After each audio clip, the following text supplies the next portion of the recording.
जय श्री कृष्णा। राधे राधे। आज आप लोग सुनेंगे संतोषी माता व्रत की कथा। एक बुढ़िया माई थी, उसके 7 बेटे थे। 6 बेटे कमाने वाले थे, जबकि एक बेटा निकम्मा था। वो बिल्कुल भी काम धंधा कुछ नहीं करता था। बुढ़िया 6 बेटों की रसोई बनाती और भोजन कराती, और उनसे जो कुछ जूठन बचती वह 7वें को दे देती।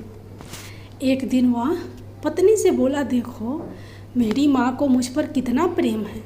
वह बोली, क्यों नहीं, सबका जूठा जो तुमको खिलाती है। वह बोला, ऐसा नहीं हो सकता, मैं जब तक आँखों से ना देख लूँ मान नहीं सकता।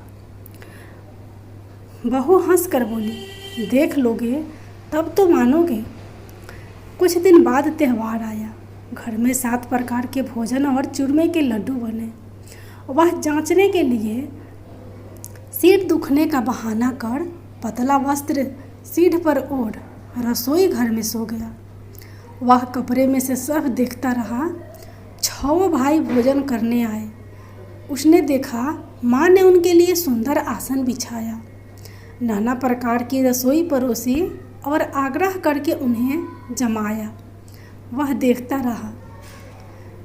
6 भोजन करके उठे, तब माँ ने उनकी झूठी थालियों में से लड्डुओं के टुकड़े उठाकर एक लड्डू बनाया। जूठन साफ कर बुढ़िया माँ ने उसे पुकारा, बेटा 6 भाई भोजन कर गए, अब तू ही बाकी है, उठ, तू कब खाएगा। वह कहने लगा, माँ मुझे भोजन नहीं करना है, अब परदेश जा रहा हूँ। माँ ने कहा, कल जाता तो आज चला जा। वह बोला, हाँ आज ही जा रहा हूँ। यह कहकर वह घर से निकल गया। चलते समय पत्नी की याद आ गई। वह गौशाला में कंडे यानी उपले थाप रही थी। वहाँ जाकर बोला, हम जावे परदेश, आवेंगे कुछ काल, तुम रहियो संतोष से, धर्म अपनो पाल। वह बोली, जियो जियो पिया आनंद से, हमारो सोच हटाए, राम भरोसे हम रहे, ईश्वर तुम्हें सहाय। 2 निशानी आपन देख धरू में धीर, सुधी मति हमारी, बिसारियो रखियो मन गंभीर। वह बोला, मेरे पास तो कुछ नहीं, यह अंगूठी है, सो ले लो और अपनी कुछ निशानी मुझे दे। वह बोली, मेरे पास क्या है, यह गोबर भरा हाथ है। यह कहकर उसकी पीठ पर गोबर के हाथ की थाप मार दी। वह चल दिया। चलते चलते दूर देश पहुंचा। परदेश में नौकरी। दूर देश पहुंचा, वहाँ एक साहूकार की दुकान थी। वहाँ जाकर कहने लगा, भाई मुझे नौकरी पर रख लो। साहूकार को ज़रूरत थी। बोला, रह जा। लड़के ने पूछा, तनख्वाह क्या दोगे। साहूकार ने कहा, काम देखकर दाम मिलेंगे। साहूकार की नौकरी मिली। वह सुबह 7 बजे से 10 बजे तक नौकरी बजाने लगा। कुछ दिनों में दुकान का सारा लेन देन, हिसाब किताब, ग्राहकों का माल बेचना, सारा काम करने लगा। साहूकार के 7-8 नौकर थे। वे सब चक्कर खाने लगे। यह तो बहुत होशियार बन गया। सेठ ने भी काम देखा और 3 महीने में ही उसे आधे मुनाफे का हिस्सेदार बना लिया। वह कुछ वर्ष में ही नामी सेठ बन गया और मालिक सारा कारोबार उस पर छोड़कर चला गया। इधर उसकी पत्नी को सास ससुर दुख देने लगे। सारी गृहस्थी का काम करा के उसे लकड़ी लेने जंगल में भेजते। इस बीच घर के आटे से जो भूसी निकलती, उसकी रोटी बनाकर रख दी जाती और फूटे नारियल की नरेली में पानी। एक दिन वह लकड़ी लेने जा रही थी। रास्ते में बहुत सी स्त्रियां संतोषी माता का व्रत करती दिखाई दी। संतोषी माता का व्रत करते दिखाई दी। वह वहाँ खड़ी होकर कथा सुनने लगी और पूछा, बहनों तुम किस देवता का व्रत करती हो और उसके करने से क्या फल मिलता है। यदि तुम इस व्रत का विधान मुझे समझा कर कहोगे तो मैं तुम्हारा बड़ा एहसान मानूंगी। तब उनमें से एक स्त्री बोली, सुनो, यह संतोषी माता का व्रत है। इसके करने से निर्धनता दरिद्रता का नाश होता है और जो कुछ मन में कामना हो सब संतोषी माता की कृपा से पूरी होती है। तब उसने उससे व्रत की विधि पूछी। वह भक्तिन स्त्री बोली, 1.25 आने का गुड़ चना लेना, इच्छा हो तो 5.25 आने का लेना या 1.25 रुपये का भी सहूलियत के अनुसार लाना। बिना परेशानी और श्रद्धा व प्रेम से जितना भी बन पड़े सवैया लेना। प्रत्येक शुक्रवार को निराहार रहकर कथा सुनना, इसके बीच कर्म टूटे नहीं। लगातार नियम पालन करना। सुनने वाला कोई ना मिले तो घी का दीपक जला उसके आगे या जल के पात्र को सामने रखकर कथा कहना। जब कार्य सिद्ध ना हो नियम का पालन करना और कार्य सिद्ध हो जाने पर व्रत का उद्यापन करना। किसी के ग्रह खूंटे भी हो तो भी माता वर्ष भर में कार्य सिद्ध करती है। फल सिद्ध होने पर उद्यापन करना चाहिए, बीच में नहीं उद्यापन करना चाहिए।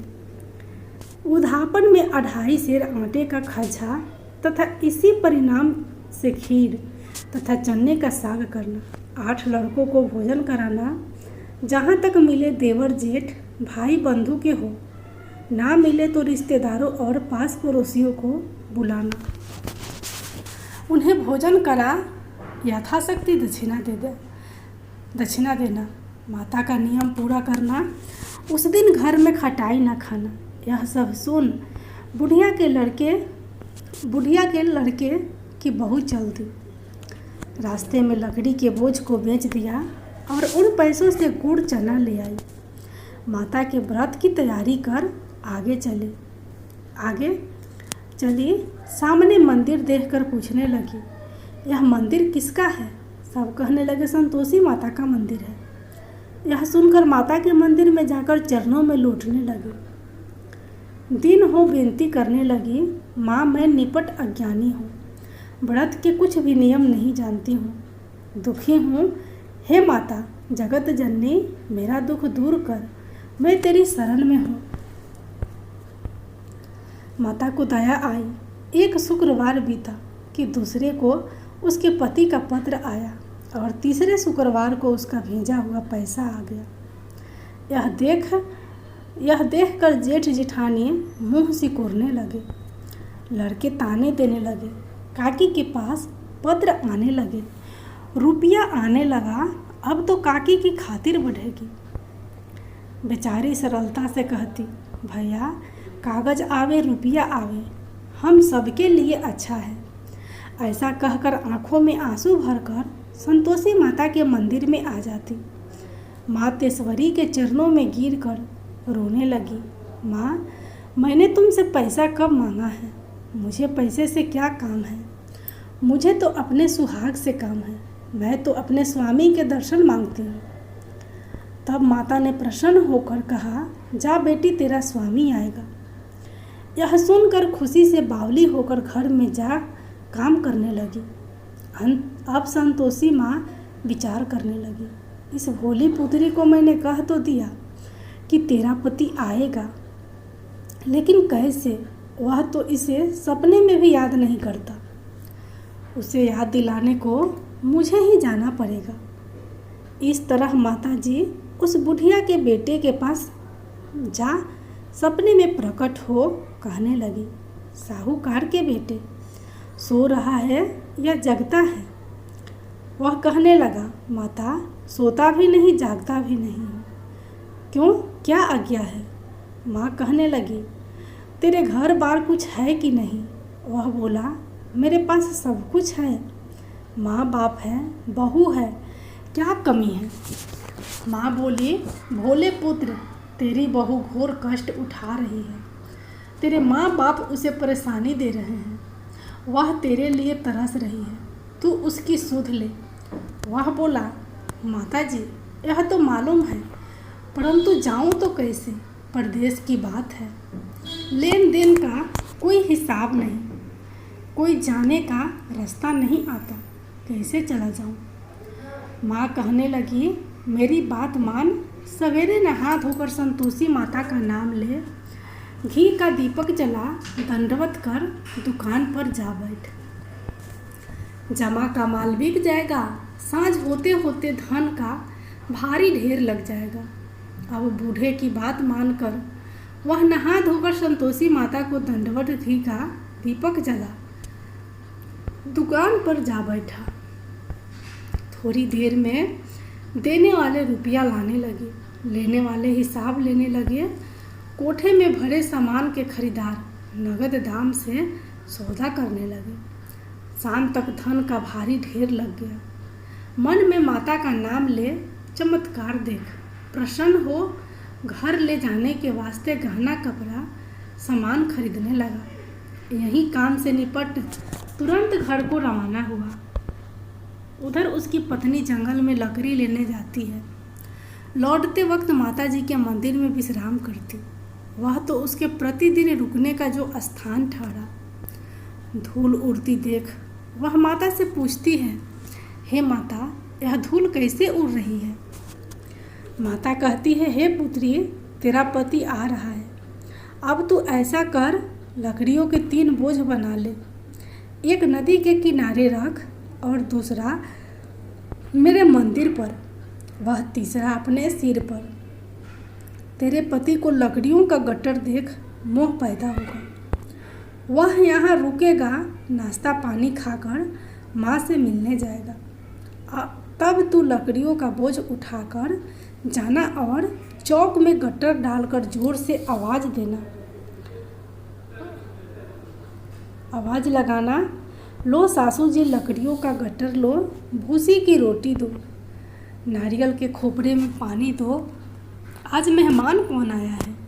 माता जी से बहुत अच्छा कहकर वह प्रसन्न मन से लकड़ियों के 3 गट्टर बनाए, एक नदी के किनारे पर और एक माता जी के मंदिर पर रखा।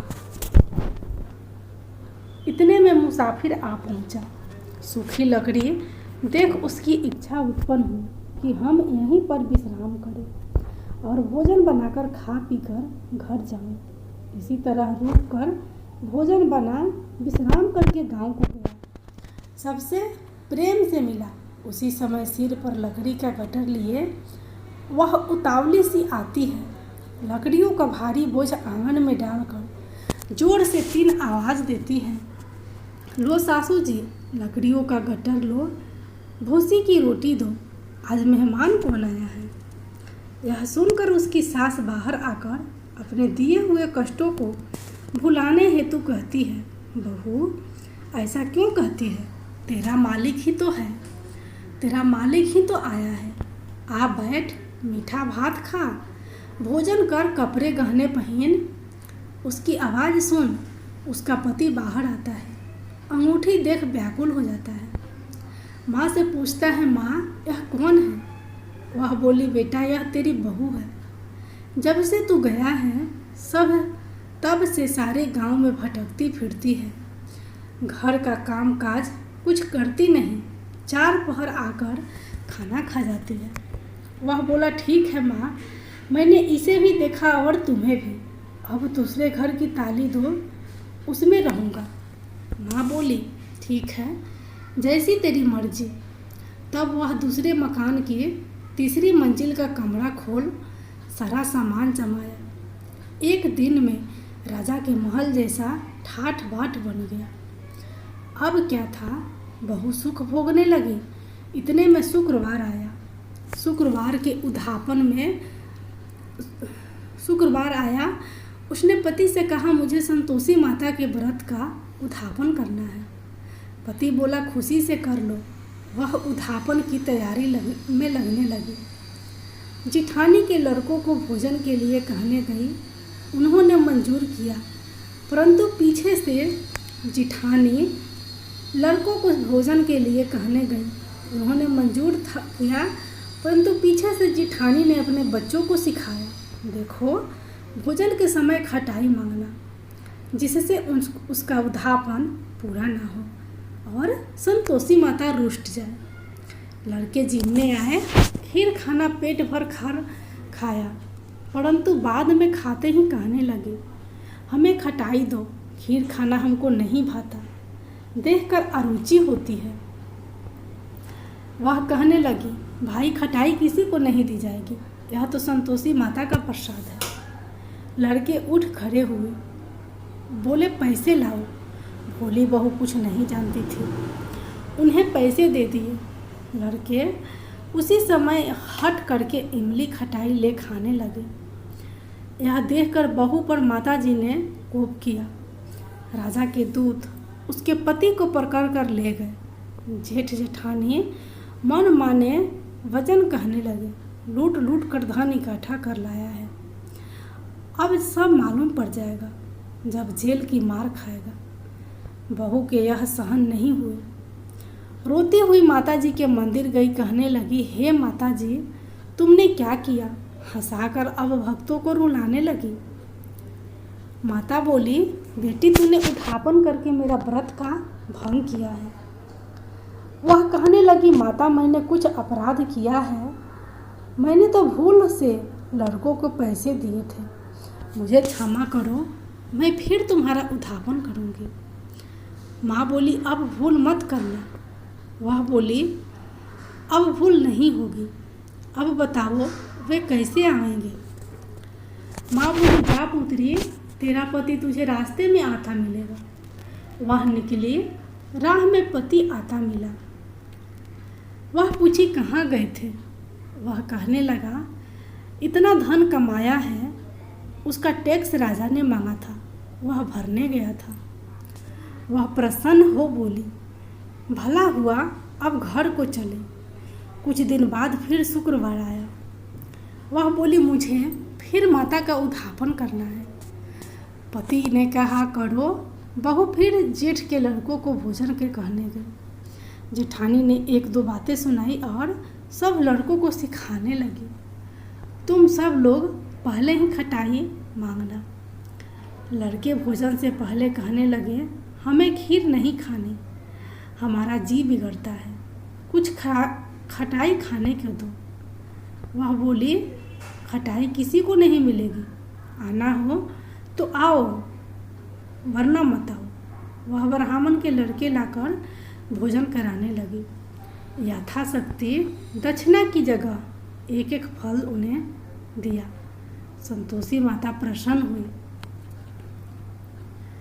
माता की कृपा होते ही 9वें मास में उसके चंद्रमा के समान सुंदर पुत्र प्राप्त हुआ। पुत्र को पाकर प्रतिदिन माता जी के मंदिर को जाने लगी। माँ ने सोचा, यह रोज आती है, आज क्यों न इसके घर चलो। यह विचार कर माता ने भयानक रूप बनाया। गुड़ चने से सना मुख, ऊपर सूंड के समान होठ, उस पर मक्खियाँ भिन भिन कर रही थी। दहलीज पर पैर रखते ही उसकी सास चिल्लाई, देखो रे, कोई चुड़ैल डाकनी चली आ रही है, लड़कों इसे भगाओ, नहीं तो किसी को खा जाएगी। लड़के भगाने लगे, चिल्लाकर खिड़की बंद करने लगे। बहू रोशनदान से सब देख रही थी। प्रसन्नता से पगली बन चिल्लाने लगी, आज मेरी माता मेरे घर आई हैं, बच्चे को दूध पीने से हटाती है। इतने में सास का क्रोध फट पड़ा। वह बोली, क्या उतावली हुई है, बच्चे को पटक दिया। इतने में माँ के प्रताप से लड़के ही लड़के नजर आने लगे। वह बोली, माँ जी, मैं जिसका व्रत करती हूँ यह संतोषी माता है। सबने माता जी के चरण पकड़ लिए और विनती कर कहने लगे, हे माता, हम मूर्ख हैं, अज्ञानी हैं, तुम्हारे व्रत की विधि हम नहीं जानते। व्रत भंग कर हमने बड़ा अपराध किया है। जग माता, आप हमारा अपराध क्षमा करो। इस प्रकार माता प्रसन्न हुई। बहू को प्रसन्न हो जैसा फल दिया वैसे माता सबको दे, जो पढ़े या जो कथा सुने, उनके सब मनोरथ पूर्ण हो। बोलो संतोषी माता की जय।